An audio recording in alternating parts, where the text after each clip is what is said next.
Kia ora koutou, ko Rachel Barker tōku ingoa. Thanks very much for joining us today. I'm CEO of Plastics New Zealand, and I'm really looking forward to sharing our new circular economy initiative, Replastics, with you all. Okay, so we've got a huge opportunity for reshaping the future of Aotearoa New Zealand towards a low emissions circular economy. Replastics is the culmination of several years of work, and really excited about the possibilities that it creates for everyone engaging with plastics in the New Zealand system. We started this journey way back in 29, which feels like an age ago now. I remember at the time having a really interesting conversation with one company who asked for a home compostable material that could be used for a hot fill retort pouch, something that just wasn't possible and really isn't even now. We were also hearing a lot from different brands looking for technical advice and seeing a rapid increase in greenwashing associated with packaging in our New Zealand market. Simon Wilkinson, my environmental projects manager, suggested that we put an application together for the Waste Minimisation Fund that year.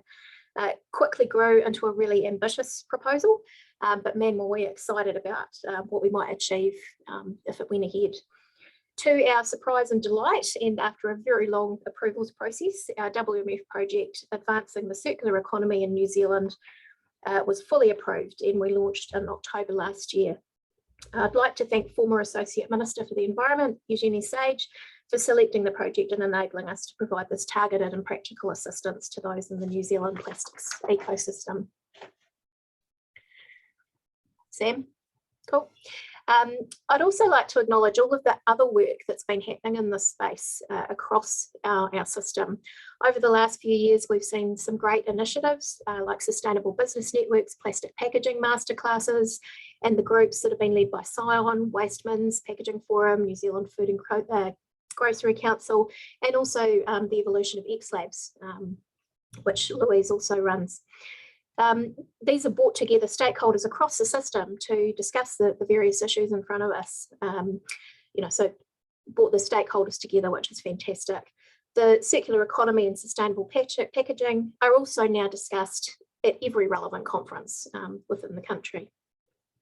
Many companies have set themselves targets to make sure their packaging is 100% reusable, recyclable or compostable by 25, and they're actively looking at options for change.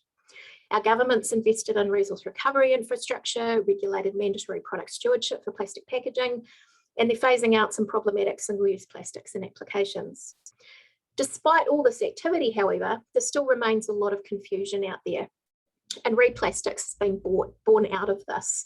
Our original 2019 vision was about providing practical information at a detailed level, giving stakeholders, that guidance on what was possible in New Zealand and what wasn't. While everyone agreed with the need for a transition to a circular plastics economy, it was difficult for individual companies to actually work out how to make it happen for their specific products and systems due to the amount of conflicting and often misleading information out there. So as we've developed the program this year, it's become clear that it's about much more than information. The most powerful thing that we can do is to enable you, New Zealand's decision makers, to determine your pathway towards a circular plastics economy. Now, on that note, I'm just going to launch a quick poll just to see who our stakeholders are. Okay, so yeah, basically, rather than just providing information, we now want to create momentum and the possibility of collaboration across the stakeholders in our system. Dame Ellen MacArthur put it really well. We need to raise our level of ambition and we need to match it with bold and urgent action. Sam? Yep. Oh. So Replastics is therefore, it's about education, it's about giving individuals and companies the agency to develop their own pathways to circularity, creating community and reshaping the future of plastics in Aotearoa, New Zealand. Okay, now I'd love to introduce the rest of the speakers joining us for the conversation today. We've got Louise Nash and Samantha Walmsley-Bartlett from Circularity, who will set the scene for us, discussing the vision for a circular economy in Aotearoa, New Zealand. Liz Butcher, Daisy Croft and Karen Aronson from the Ministry for the Environment will discuss the government's actions towards a circular economy for plastics. Alyssa Smales will share some key insights gathered from stakeholders during our research phase. And then I'll provide a quick overview of Replastics and what it includes. Bree Asmus and Katie Glasgow-Palmer are going to give us a sneak preview of the materials, the Replastics website and the training program. And just now I'd like to take the chance to also thank Circularity. They've been a real critical part of bringing Replastics into reality and very important piece of its success. So thank you, team, much appreciated. After Bree and Katie, Sandy Botterill, my Circular Economy Manager at Plastics New Zealand, will share a little bit about our broader waste minimisation project as well. Okay, Lou and Sam, over to you guys. Thank you, Rachel. It is such an honour to be here. I'm absolutely thrilled.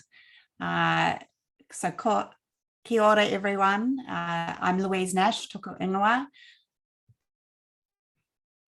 And I have Samantha joining me. And as Rachel shared, we need to shape a new future for plastics. And we can quite literally see, can I do a little tick check on everyone? Are we moving the slides along and can see me? I've got the horrible feeling that Sam may be frozen. Oh dear. So Sam is actually driving the system for us. Good old technical issues with Zoom. Here we go. She's jumped back in. She's got pretty good recovery. Yeah. That one. Welcome back, Sam. Welcome back, thank Sam. you. Do you want to introduce yourself, Sam? Yeah, kia ora everyone. I'm Samantha, also part of the team at Circularity. Amazing. Welcome back. So yes, we can quite literally see the impacts of our linear economy on our environment.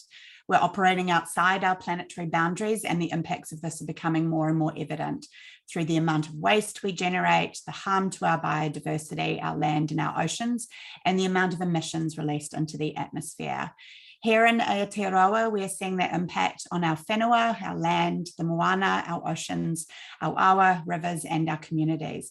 And our linear approach to resource utilisation has an evident and devastating impact on the natural world as we continually utilise virgin, non-renewable resources and we discard waste into the environment. It's even more important this week, or today, as many of you know, is the final day at COP26. I've just come off phoning into Glasgow, and now is the time for businesses to lead in this space. Don't wait for the commitments, make the changes now. So a circular plastics economy moves us from the linear economy. Instead, we'll create a system that utilises plastic resources perpetually, keeping materials in flow, retaining value, and designing out waste altogether. It's an incredible material that was invented for good use, and let's make sure we use it in the right way. This is a huge opportunity and growing momentum to use circular principles to reimagine businesses and brands, applying the circular principles of designing out waste and pollution, keeping products and materials in use, and regenerating our natural system. And by shifting beyond just thinking about it as a recycling economy into a circular one, we have the opportunity to deliver significant value in the economy. In Europe, it's valued at 4.5 trillion alone, and in Auckland, 8.8 billion. So whilst many businesses view this as a cost to their business, it's actually an economic opportunity.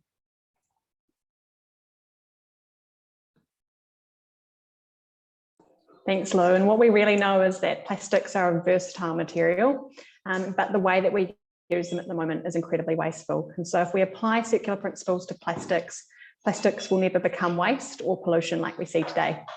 We'll shift plastics from our take, make, use, waste model to one where we make, use, and then we collect, we reuse, we repair, we remanufacture, and we reprocess, recycling our last resort for recovery. And by designing our products, packaging, and systems to fit within the planetary boundaries that we have, we can start to shift the dial in Aotearoa. So what are the benefits of a circular economy for plastics? Simply put, it offers us a future with the best economic, environmental, and climate outcomes.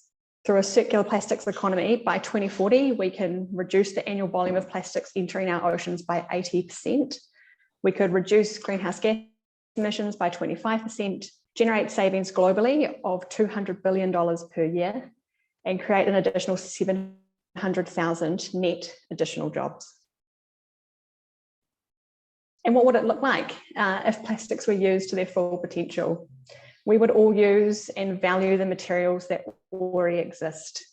Plastics would no longer be disposable, but instead an economically valuable resource. At all points in the supply chain, those unnecessary and problematic plastics we see will have been eliminated. Reuse and refill systems will be our options of choice. We'll design products to be circular from the outset, and new ways of doing business will exist, like subscribing, leasing, sharing, buyback, and return of products. And ultimately, what this gives us is an Aotearoa New Zealand which has changed.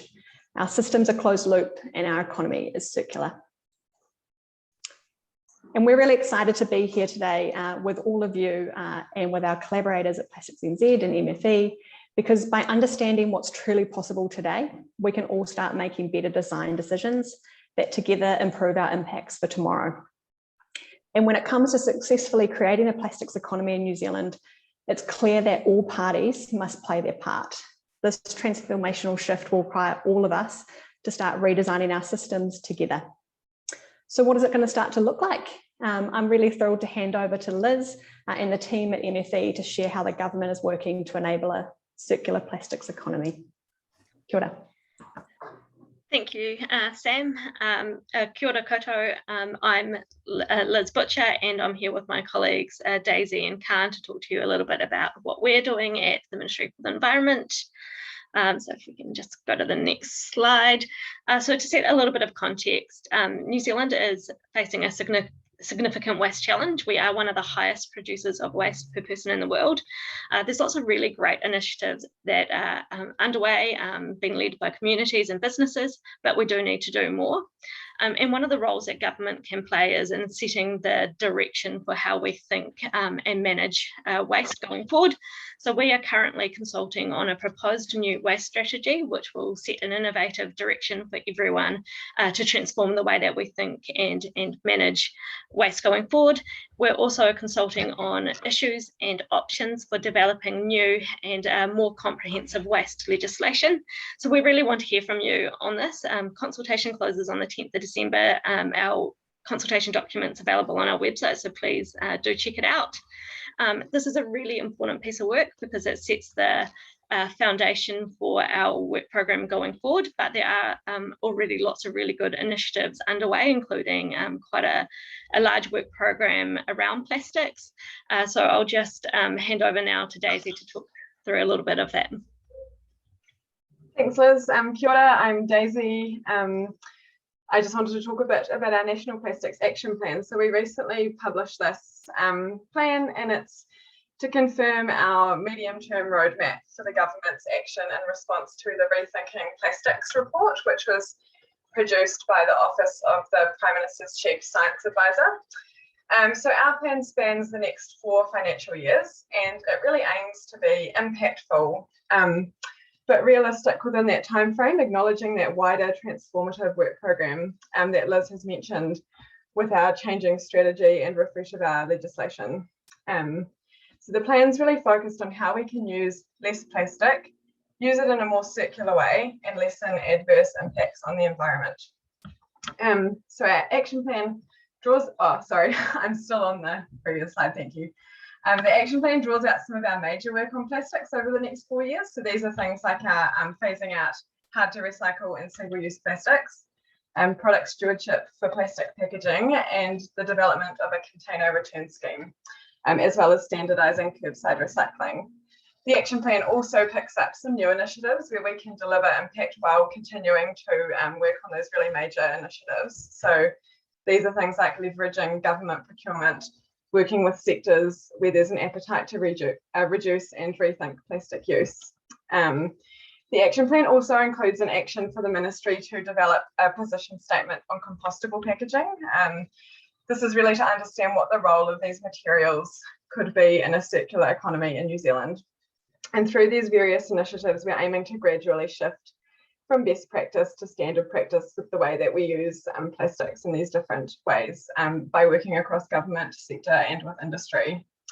Another element of our work that's not touched on so much in the action plan, but I just thought would be worth mentioning, is our collaboration with our Australian counterparts. So we're working closely with them on things like our phase outs, packaging, labelling, infrastructure, and general strategic alignment on circular economy issues. And this is something that both Prime Ministers announced publicly back in May this year, and will help shape our response to some of these really tricky issues we're working through. I'm just going to pass back to Liz now. Thank you. So many of you will be familiar with the work that we're doing around hard to recycle plastics and single-use plastic items, but just a quick reminder that earlier this year, the government announced decisions to phase out some hard to recycle plastics, including certain types of food and beverage packaging made from PVC and polystyrene, degradable plastic products, and 6 single-use plastic items. So the timeframes for these are happening across 3 different stages between 2022 and mid-2025. And those timeframes were really designed based on some of the feedback that we had from consultation. So we had really strong support from the public for this work, but we also heard from businesses and industry that moving away from some of the harder to recycle products is actually really tricky. And businesses need time to adapt, to innovate, and to think about how they find good information to support making the right choices around alternative materials, and understanding, what fits best with our circular system. So in terms of our next steps, we are currently focused on drafting regulations for the first stage of the phase outs, the 2022 products, and then we will be developing some implementation guidance for business and industry. But there is also already good information out there, and the work that Plastics NZ are talking about today is a really good example of that. There are also some products that we didn't get decisions on, and that includes certain types of expanded polystyrene, single-use cups, and wet wipes. So we're doing some more work on these, and just watch out for more information on that next year. And now I'll pass back to Daisy again. Thanks, Liz.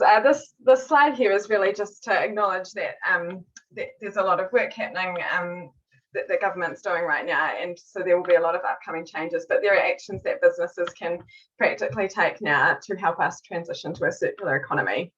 And so some of these things include thinking about where reduction is appropriate, and you can simply reduce your waste, or using reusable or refillable systems, designing for recyclability, so looking at prioritising the uses of plastics 1, 2, and 5, which are the most likely to be recycled here in New Zealand. Thinking about components in your packaging, such as the use of recycled content, as well as the shape, size, colours, and other additives.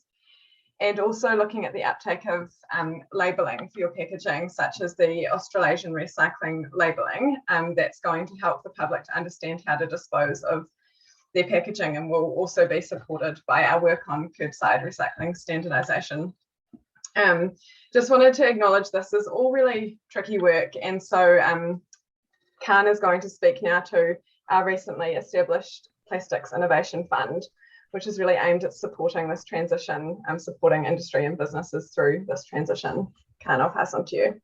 Thank you, Daisy. Yes, indeed. So we've heard about what the problem is, we've heard about what circularity is and what the solution looks like. The Plastics Innovation Fund is really coming in to be the how. How are we going to get this done, and how are we going to remove those obstacles in the way of achieving the circular economy? So the Plastics Innovation Fund launched on the 1st of November, just last week, and we're open to receive applications right now. The fund is $50 million over the next 4 years to reimagine the way we use, make, and dispose of plastics. There's plenty of interest in the market, and we have a very broad fund. We are here to support the phase outs, we're here to support moving to circularity, and we are dealing with a broad range of subject types. A lot of people are wondering, Will they align? Can they apply? And here on the screen here, you see our 5 core outcomes. It's a great place to start for people who are considering applying. And if you align to our 5 core outcomes, then you're in for a great shot in terms of funding. We want to minimize plastic waste. Clearly, that is the goal here. And we want to support circular solutions as the key priority for the fund. We must protect the environment from harm, which means we don't want to see large amounts of carbon emitted from any of our solutions or bioplastics escaping into the environment. We believe that a signal of success will be a reduction of the importation of virgin plastics, and we want to see an improvement of customer behavior up that waste hierarchy. We want to discourage wasteful consumerism and encourage circular approaches. So there are details down the bottom of the page here. This fund is open until the end of June to receive EOIs. When you submit an application, we'll work with you to ensure you get the best possible foot forward. So please contact us, check our website. We've got great information coming up now, and over the next few weeks, more information will be coming up too. Thank you very much. It's great to be here today. Thank you, and I think that's over to you, Alyssa. Hi everyone, my name is Alyssa, I'm from Circularity. I'm just going to talk to you briefly about some insights we got from industry. I've been working with the team. There's obviously a lot of collective expertise that we already had, but we wanted to make sure that we touch base with industry to ensure that we were on the right path towards kind of honing our approach and building a fit for purpose program. So we engaged with a number of stakeholders across brand owners, packaging suppliers, reprocessors, retailers, and government. And this is just a brief outline of the things that we discovered. To start, I mean, what was really clear and consistent is the plastic journey is not straightforward. Making sustainable changes is difficult. The decision-making is confusing. There's quite a lot of misinformation and contradiction out there. And there doesn't appear to be one source of truth for the New Zealand context currently. So if we move on, what we heard is that industry is definitely ready to move. There's 3, reasons or drivers for this change. Obviously, the first being the changes that government is making and the need to move reasonably quickly in the next couple of years. The forced change that happened in 2018 with China's national soil policy and the fact that effectively we had to change and people were on one path and had to shift to another. Businesses also want to do better. There's a really strong growing desire to do better. And there are increasingly dedicated teams within businesses for this. The public pressure is still growing and will continue to grow. There's a real groundswell. What we saw though is it needs to be a win-win. So it can't just be, we're going to change everything. That comes at quite a big cost. And so it's kind of about how do we make a choice that's right for the business as well as right for the consumer. So the big thing we heard is that there's no one source of truth around best steps forward. So at the moment, brand owners are overwhelmed by the amount of information that's available online, webinars that come into their inbox. They're not sure which is correct, who is non-biased, who should they believe. There's also a strong need for New Zealand-centric information. I saw there's a few Australians tuning in today, but what we found is often the Australasian information can be difficult to apply in the New Zealand context. There's also some concern around what can be produced and reprocessed at a local level. There's no one clear kind of best way of doing things. So which system has got the least overall impact or which environmental impact is of greatest importance. So there's kind of not a sense of where the priorities should lie. What should be the greatest concern? So some are saying, is it carbon emissions? Is it recycling or is it landfill? So kind of everyone has a differing opinion about what's most important.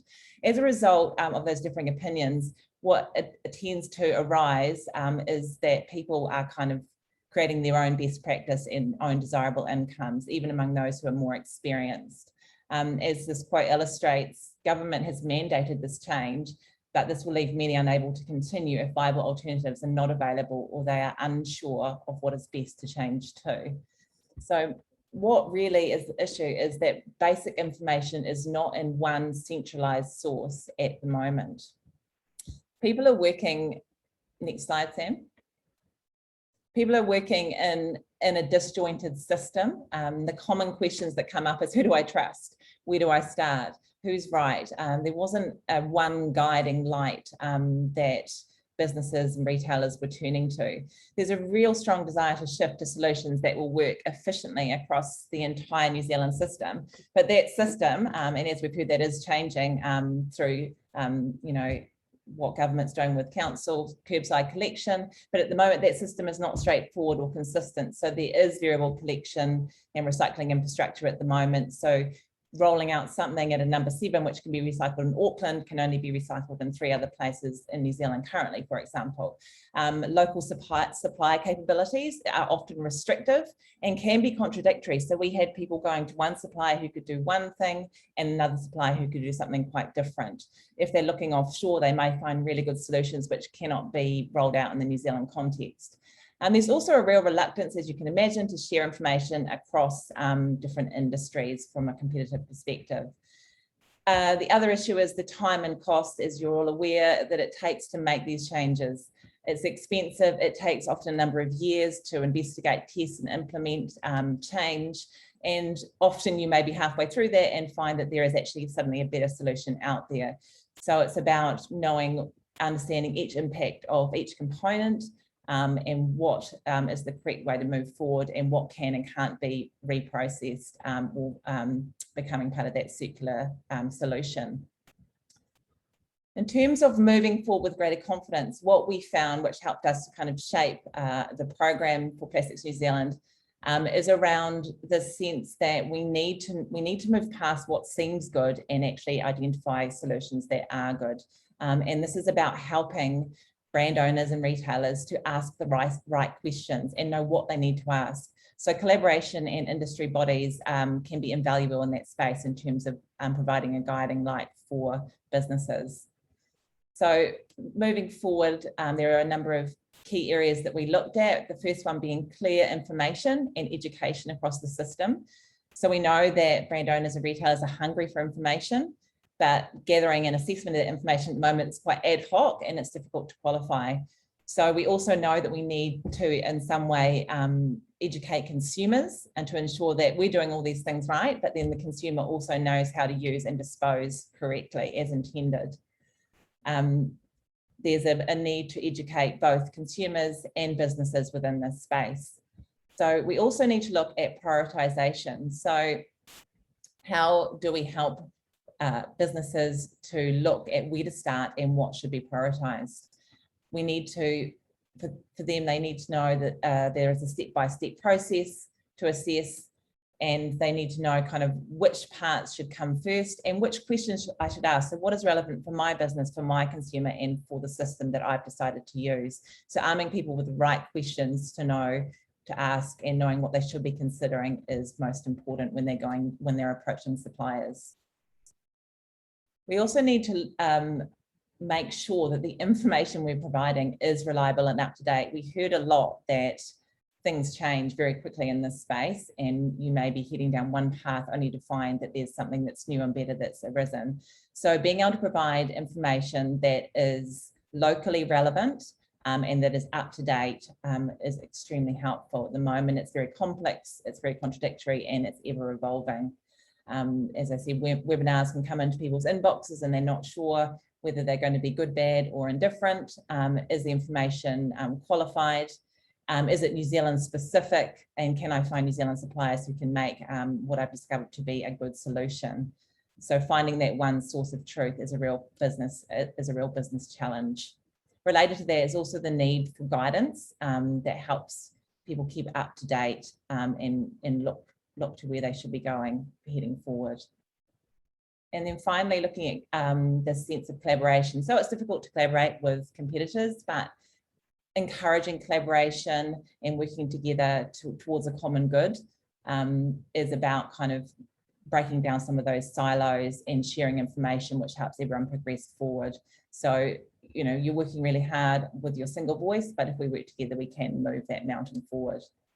So what we found from talking to industry in terms of what Plastics New Zealand might put together to assist businesses in moving forward in a more sustainable way is a comprehensive approach, which is about clarity, it's about guidance, and it's about empowering better decision making through our more circular plastics economy. So that was about being credible, being up to date on plastics use and on the recovery systems which are relevant in the New Zealand context. It's about offering opportunities to collaborate for redesign, and it's about creating a guide that actually helps decision makers make better decisions much more easily.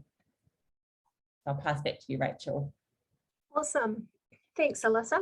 So yeah, as you've heard, there's many challenges facing everyone across the plastics ecosystem. The great thing is that a huge number of organisations are ready to get moving.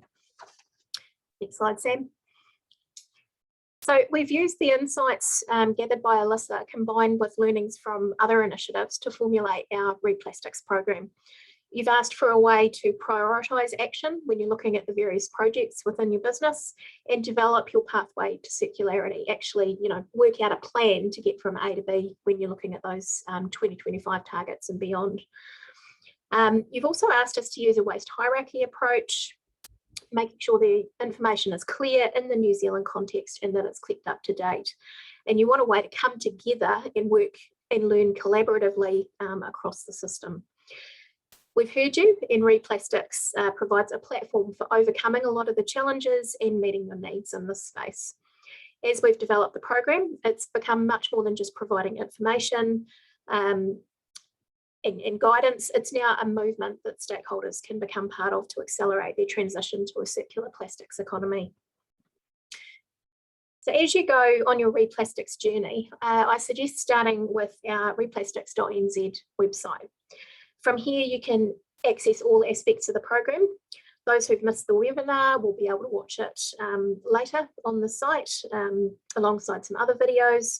You'll be able to check out our vision for reshaping plastics in Aotearoa, New Zealand, and check out our circular plastics case studies. The free design guide can also be downloaded from this site.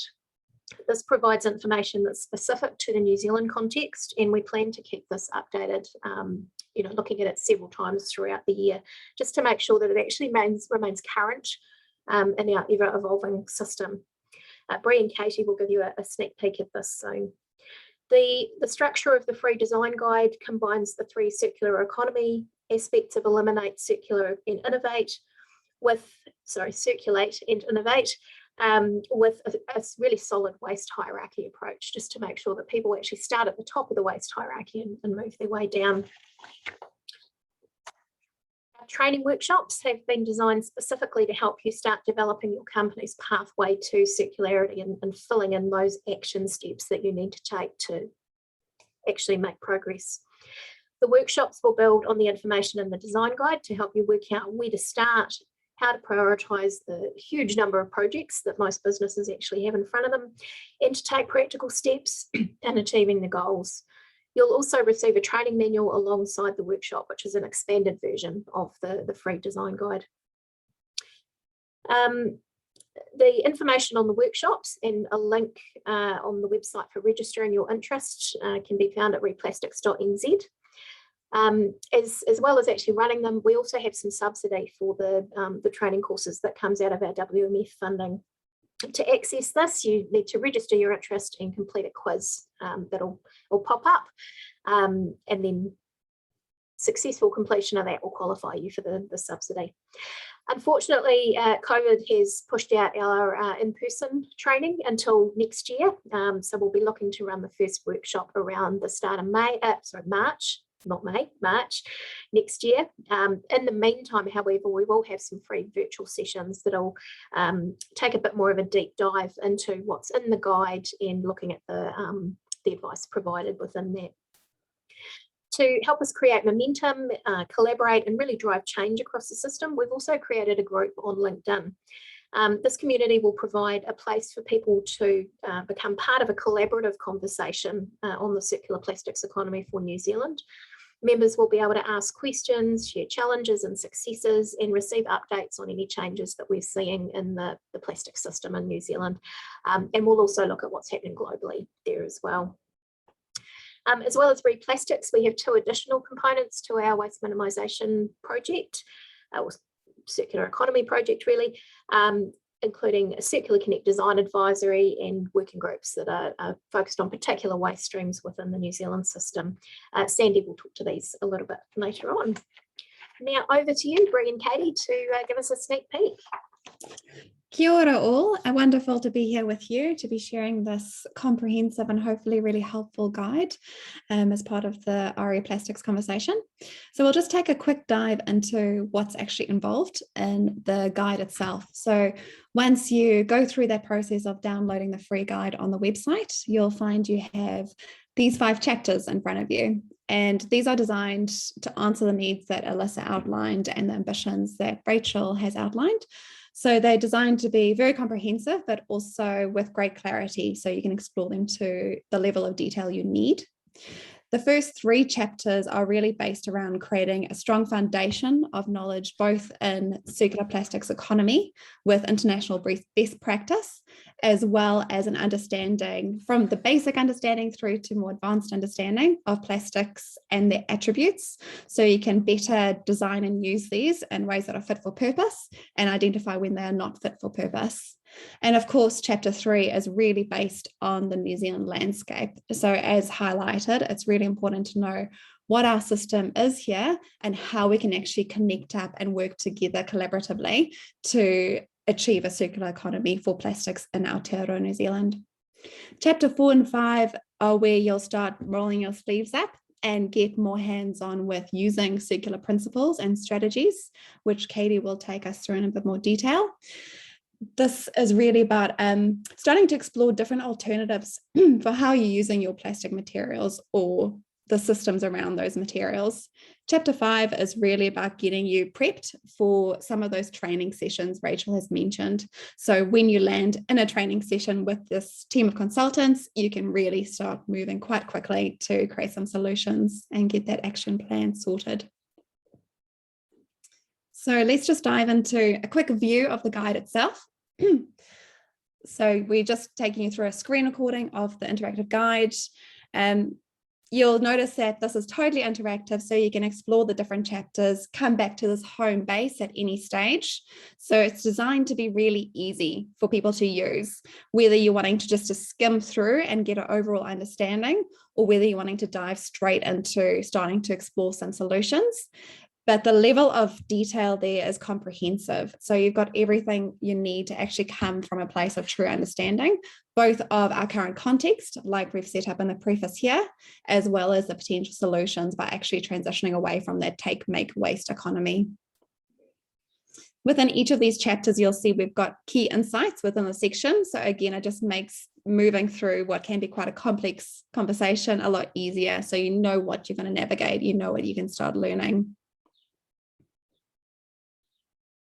Great, and it's also really useful for any stakeholders you may have. This information is great to pass on and create buy-in that you need for any potential solutions you're exploring. As well as this guide, we also have a much more comprehensive version that will be available for those who are attending the training days as pre-read material. And you can see the group that has put RePlastics together has endeavoured to make this really applicable for New Zealand businesses. So consolidating a lot of really important information and giving you links to the New Zealand landscape and who you actually need to connect with and the possibilities of connecting with those different players to create closed loops and to use those materials in circular ways.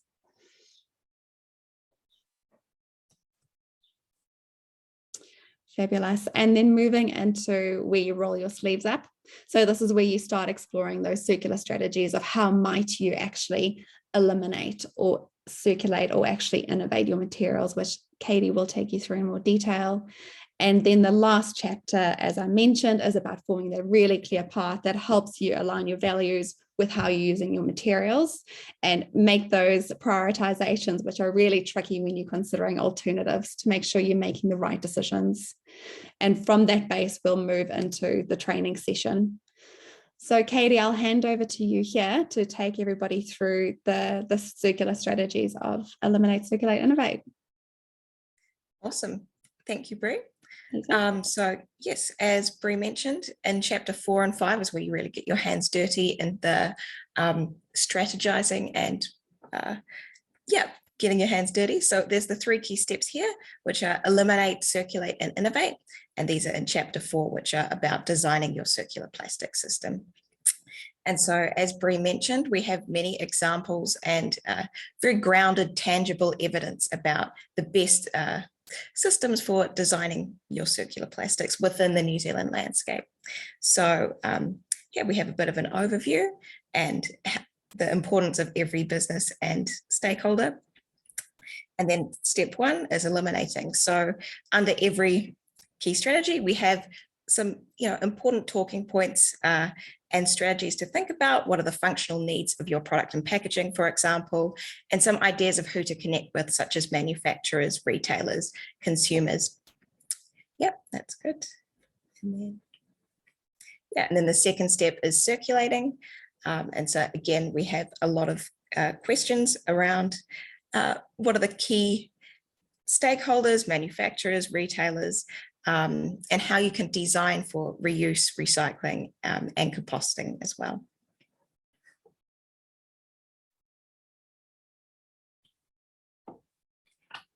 Yeah, and as you can see here, we're very grounded in the New Zealand landscape, and we've got a full database of recyclers, remanufacturers, and some really cool examples that can get you inspired and pumped up. Yep, and the third step is innovation. And so this is really taking your circular ideas to the next level, creating an innovative business model, and making sure that you've eliminated all your problematic plastics in the first step as well. So this is a really, holistic step. And really, it's all about the unprecedented speed and scale, which the MFE has highlighted.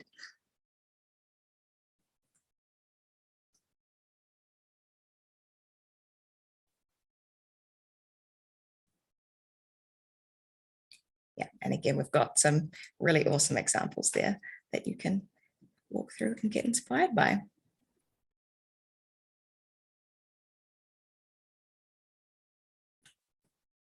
All right, so one of the main features of this, the practical steps, is our design tree, which is interactive, and it walks you through the steps of creating your replastics pathway. So we'll quickly walk you through an example here.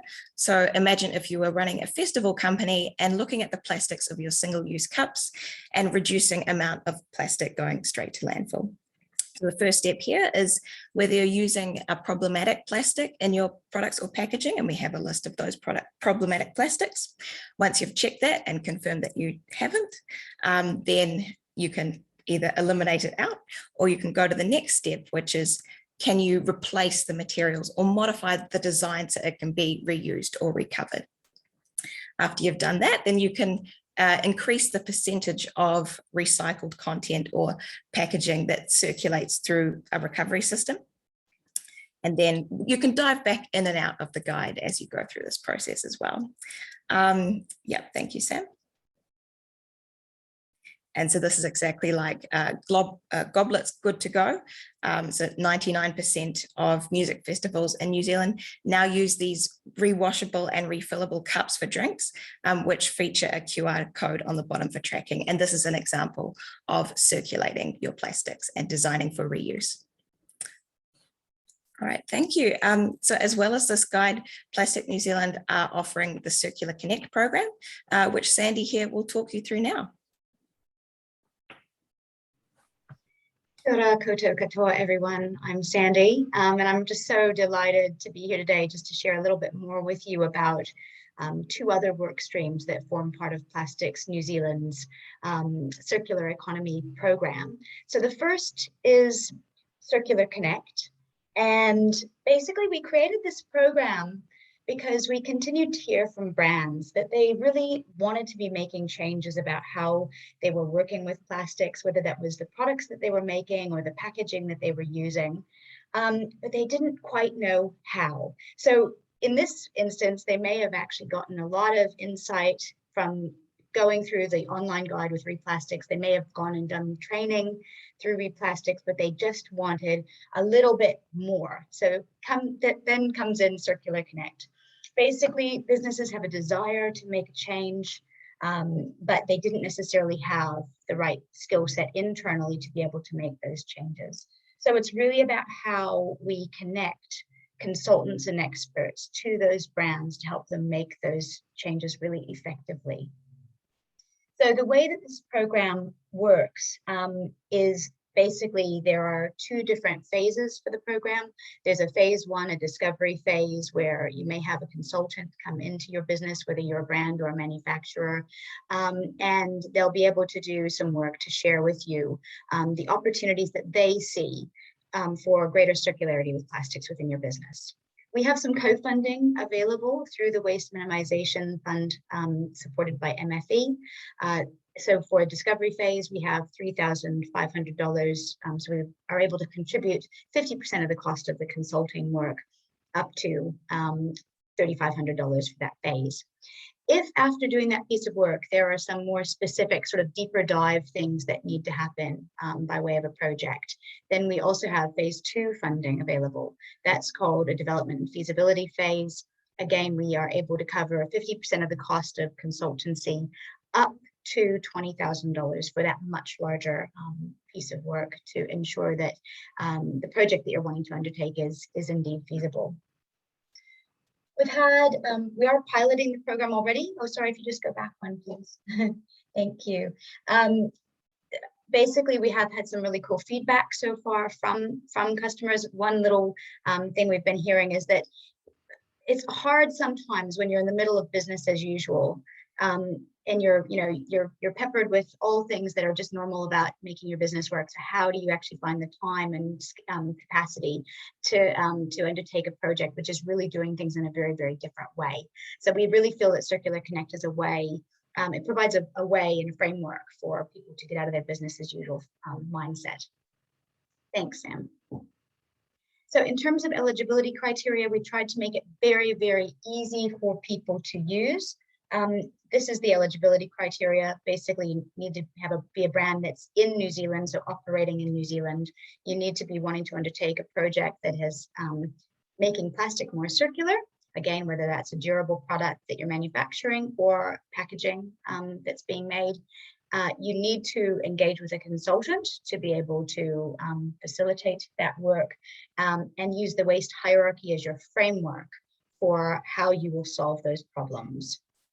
And finally, you need to be willing to share the outcomes of those of your project with us so that we're able to provide reporting back to understand the impact that we've been able to have on waste minimization within Aotearoa. We've had lots of really, really interesting projects and initial discussions with brands. So far, I think we're up to about 60 different brands have approached us to find out more about Circular Connect, which is super cool. And, I think it's about how do you, I'll just give you a taster of a couple of different types of businesses and projects that people are interested in. So in that kind of redesign space, people are really interested in how do they make their product from recycled materials? How do they make sure that what they are making is recyclable as well? How does the materials that they're using fit within New Zealand's resource recovery sector? Are there opportunities for lightweighting of packaging or products, again, to be able to use less? Are there reuse opportunities? How might we weave product stewardship into what we're doing? How do we scale that up so it can be national product stewardship rather than just individual companies trying to do the best that they can on their own? So just lots and lots of different examples of organizations that are approaching us and trying to solve problems. Thanks, Sam. Cool. So we have a fantastic incredible group of people who are in our consultant directory. This is freely available on Plastics New Zealand website. So there's a little link down the bottom there. One of the key things to know is that there is no one size fits all when it comes to consultants and experts in this space. So if you go and look at that consulting directory, you'll find that there are a raft of different consultants, from product and industrial designers through to circularity experts, through to packaging specialists, a really, really broad range of skill and expertise, which is necessary when you're working in this space. They're also available nationally, so it's not just Auckland centric. For example, we've got consultants up and down the country that are working through Circular Connect. So please do get in touch. I've got my contact details there. If there's anybody working on a project that they'd like to discuss this with me, please don't hesitate to reach out. And I just also want to just very, very quickly touch on the fourth work stream that forms part of our circular economy program outside of Replastics and Circular Connect. And that is that we are facilitating national working groups, particularly where they're facilitated and aimed at solving system challenges, either according to specific polymer or plastic types or specific industries. So kind of watch this space, sign up to our Plastics New Zealand newsletter so you can hear more about what we're doing to solve these problems. Thanks, and over to you, Rach. Awesome, thanks, Sandy. So yeah, there we have it. I hope you guys are enthusiastic about the opportunities to learn, collaborate and take action as we are. So, you know, the next step really is an invitation to join Replastics and play your part in accelerating us towards a circular economy in Aotearoa, New Zealand. What you can do, you can check out replastics.nz and explore the intro to the design guide. You can download it in full, try the decision tree and check out all the information. Register your interest in the upcoming training workshops for 2022 and complete that quiz to access the subsidy. We'll look to hold the first workshop, as I said, near the beginning of March next year, but in the meantime, we'll have about 3 sessions doing a deep dive into the first few chapters of the design guide to help you get ready for designing your pathway. We're looking at the first of these for December, with the other 2 to follow through January and February. We'll be in touch with information about those soon. And last but not least, please do come and join us on the LinkedIn group, which is, I can't actually remember the name, but it's got Replastics in the title. And yeah, become part of that community and, you know, ask your questions, share your successes and challenges, and, you know, just keep this conversation going. The more that we can all collaborate and work together across the system, the faster the progress is going to be towards a successful circular plastics economy in New Zealand. We will send out the links to everything afterwards, and you can also access all of the different places of the program through replastics.nz. And now on to questions. So if anyone has got any that they haven't asked yet, please put this into the Q&A, not the chat. I have been keeping an eye on what's in the chat at the moment, but I'm going to stop looking at the chat now and look at the Q&A. So we'll go from there. Okay, so first question that we had was from Ian. That was, what's happening with compostable packaging going into the recycling stream? Is it still seen as a contaminant? Absolutely. We have certain use cases where we have a lot of recyclable plastics, say the PET bottles, for example. Those are highly recyclable in New Zealand and do get recycled at very high levels. But we also have things like PLA water bottles in the system, which do get mixed up, and they are a contaminant to the PET recycling. So we still absolutely have that happening. We do talk about that in the design guide and in the wider training manual in terms of what to watch out for there, how to avoid creating issues like that. And often it does come down to use cases with compostables. The Packaging Forum and Food and Groceries are also both doing work in the space around compostables. So keep an eye out for information from those organisations. Question from Jody, just wondering if there's also a focus on industrial plastics, as currently the focus is on consumer goods, especially food and beverage. Absolutely. So while it is heavily leaning towards the sort of packaging space at the moment, Replastics is designed to cover all plastics use. So it's packaging and it's product, and it's also systems. So, you know, from that perspective, we are trying to cover everything there. And as time goes by and, you know, we develop more systems, particularly around product stewardship in New Zealand, we're likely to see more in that product space, which is awesome.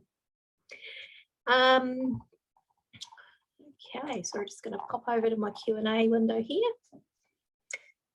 Okay, so we've got a question here from an anonymous person. How much is the carbon footprint of different solutions being taken into account when people are evaluating alternative solutions?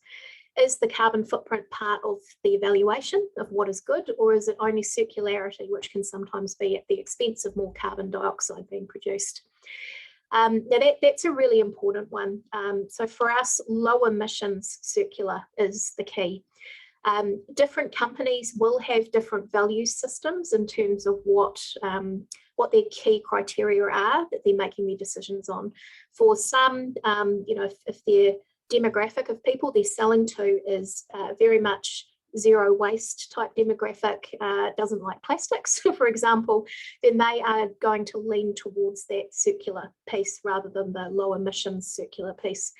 You will have other companies where carbon zero is the goal, so they will absolutely lean more towards that. So part of the journey is actually working out where your company values sit, what your decision-making criteria as a business actually are. And there is a spectrum there. But in terms of the advice that we provide with Replastics, it's with that low emissions circular focus to it.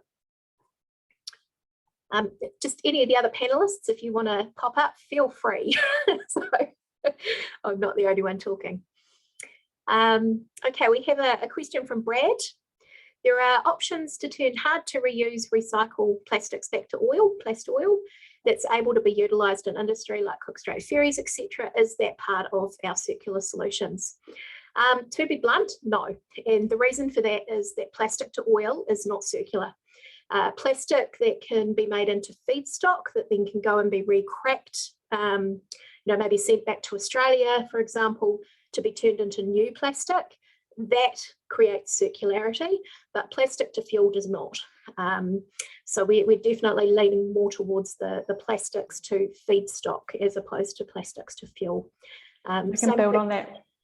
So I was going to build on that, Rachel, and just say that we actually do touch on that in the guide as well, and we have links to the further technical information about why that decision has been made at a global level as well. So if you're really interested in the nitty-gritty of that, then you'll be able to find that in the decision tree as well. Awesome, thanks, Sam. The global plastics industry is also definitely heading more down that chemical recycling route, with plastics going back to plastics as much as possible. Okay, question from Stephen. I'm interested in the substitution of plastic packaging with cardboard in non-sealed applications, of course. Is this always a good idea, or will plastics always have a place? With this one, again, it's going to come down to those decisions for a particular company, and whether it is purely circularity that is an end of life that is leading their decision making, or if it's that low emissions circular view. It will be application dependent. It will be also dependent on how far your product is actually going. Plastics often does win when you are looking at it from a low emissions circular perspective, but it won't win every single time. So, it is important to make sure that you're looking at that whole of life environmental impact across every factor, not just end of life, not just climate, actually. Also consider things like water use, eutrophication, acidification, those sorts of factors, the things that are looked at during a life cycle analysis.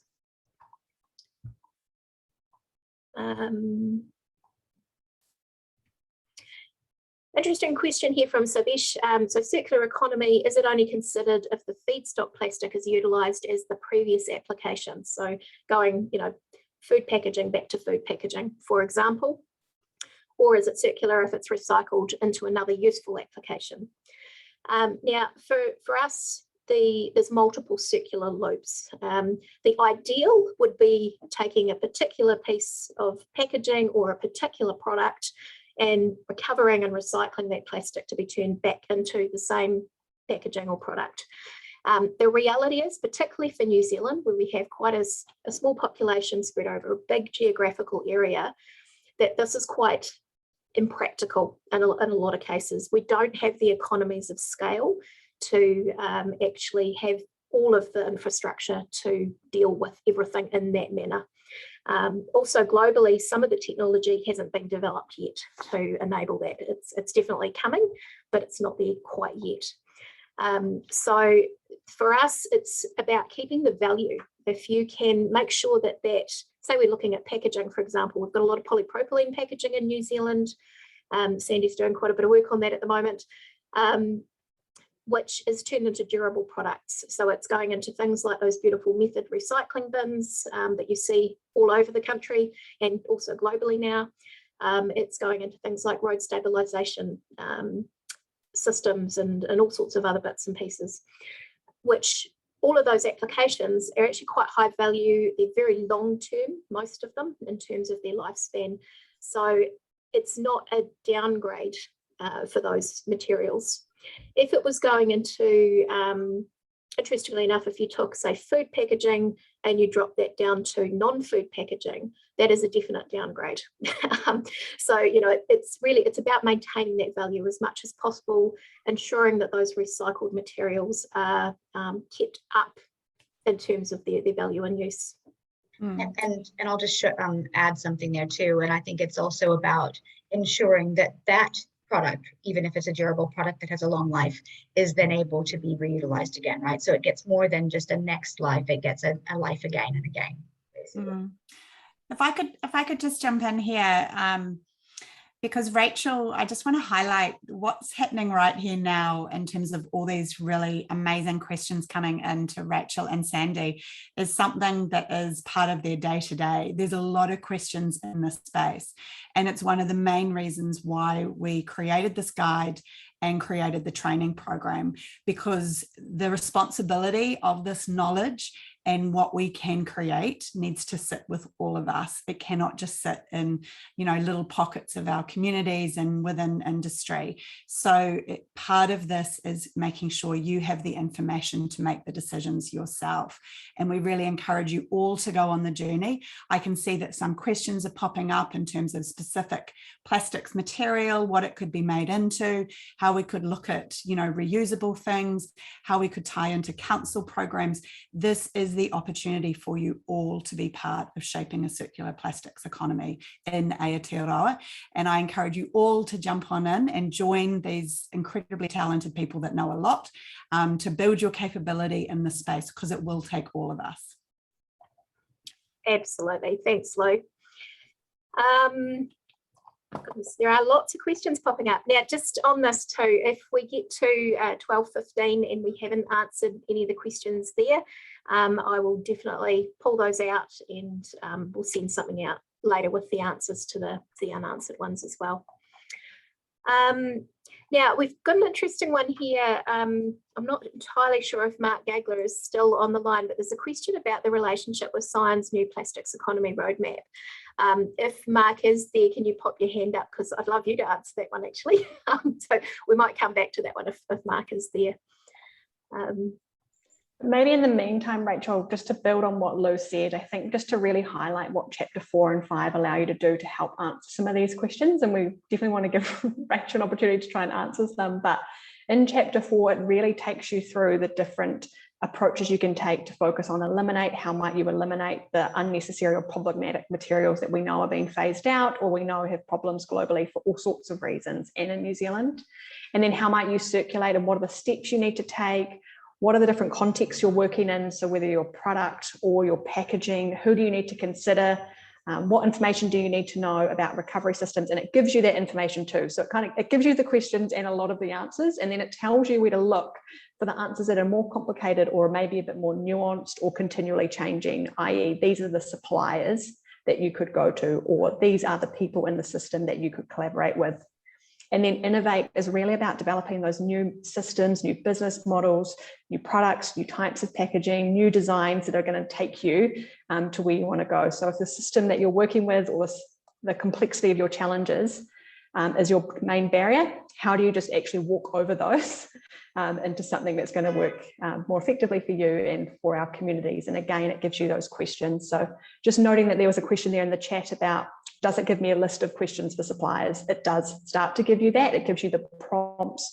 What might you think about that then you can apply within your business? And so it enables you to walk through that process. And then when you come into that training day, you're in a position where you know where you want to head, and then you can start collaborating with others to help you put the steps in action. Awesome. Thank you, Sam. Now, Mark, I've unmuted you if you'd like to. Yep. Thank you.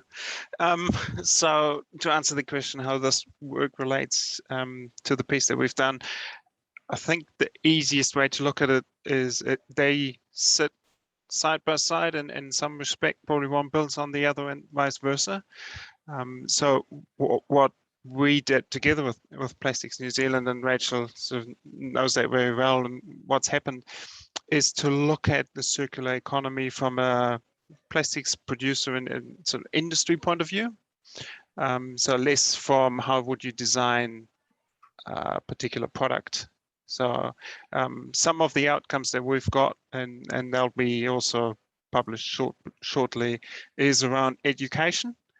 And that is not just the public or the brands or the industry, it's all of us. And we got the same feedback than what Louise summarized around what Circularity heard, is around the fact that there's so many different answers and there's not one truth that we can apply.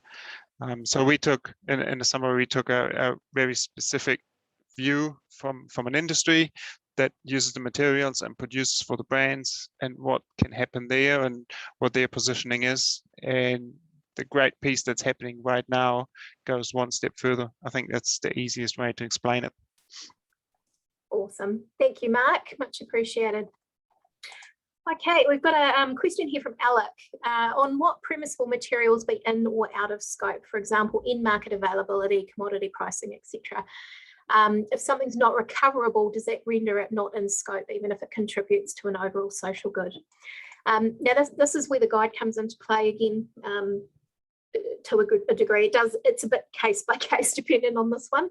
However, for the New Zealand system, we need to make sure that the packaging that is ending up in our market is actually recoverable and recyclable in practice. So, you know, if you've got something on the market that's theoretically recyclable, but it's not actually collected and it doesn't end up being recycled either here or overseas, then you can't really call that recyclable. You know, we've got some of the materials being removed. For example, in the phase outs, we're looking at PVC and polystyrene packaging. Now, both of those are excellent packaging materials and they're used for very good reasons. However, the percentage of those that's actually used in packaging in New Zealand is tiny. So when you're actually looking at what's in curbside, it's not economically viable to separate them out and recycle them. Therefore, you know, for those particular plastics, it actually makes more sense to remove them from our packaging system, which is what the government is doing. So, you know, what we need to be thinking about is if a product is coming on the New Zealand market, can it actually be recycled and recovered in practice and at scale?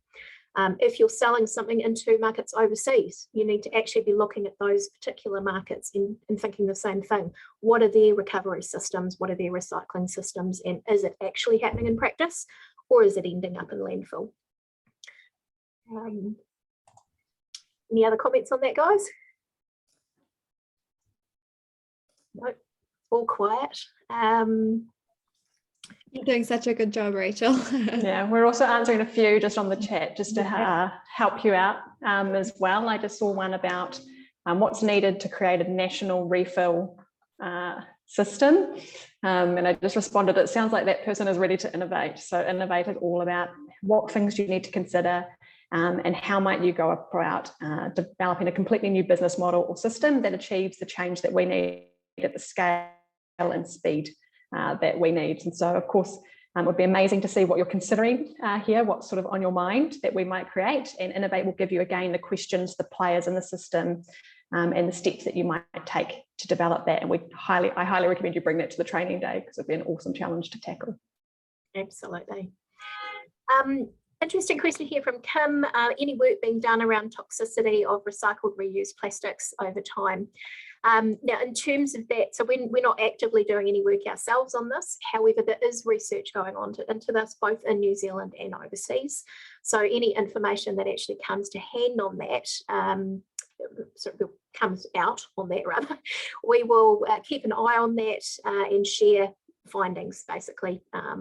as it comes up. So, you know, there's some very important considerations there, and not just plastics. Actually, there's a huge problem in terms of fibre recycling, for example, with PFAS, which is a permanent chemical that is quite harmful. So, you know, we need to make sure that all of these recycled materials that we're actually using in a circular economy are still safe for use. And part of that is how you design, you know, what materials you're actually using up front, what additives you're using up front, and thinking about the long-term consequences of that, and making sure that that material can then be recirculated back. One good thing I think for plastics is we see the chemical recycling develop more and more, is that chemical recycling is likely to be able to remove those hazardous materials out of the recycled materials. So, yeah.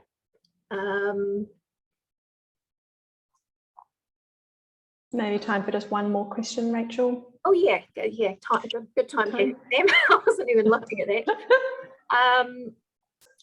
Okay, so yeah, last one there from Giles around, you know, if we continue to recycle, how do we prevent perpetual degradation of feedstocks into the future? Now, when you recycle products, doesn't matter whether it's plastic or fibre in this particular scenario, I think glass and metals are generally okay. And definitely, you do have some degradation each time you take that through a loop. The whole plastics can only be recycled, you know, 7 times, 9 times, whatever, is actually a bit of a myth, because you never take the exact same piece of plastic and recycle that over and over and over again. There's always a mix. So from a mass balance point of view, it's much longer. Saying that, there are also technologies being developed, like the chemical recycling, like you know, your plast oil process that was mentioned earlier, where you can actually take these degraded materials, take them right back to something that then can go back into the plastic system. So you can create the circularity through a slightly different loop. It's not mechanical recycling, but it actually produces an even higher level of plastic at the other end that's very similar to virgin. So you can get that way. There's also additives coming out that rebuild plastics. So PET, for example, that's already been used globally. And basically these things called chain extenders, and they take the degraded chains and they rebuild them back, and you actually end up with sometimes an even stronger, more flexible material in your recycled product than you had to start with. So yeah.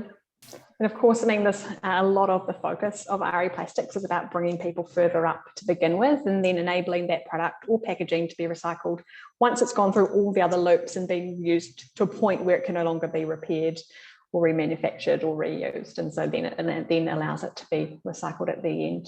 But that's really good detail.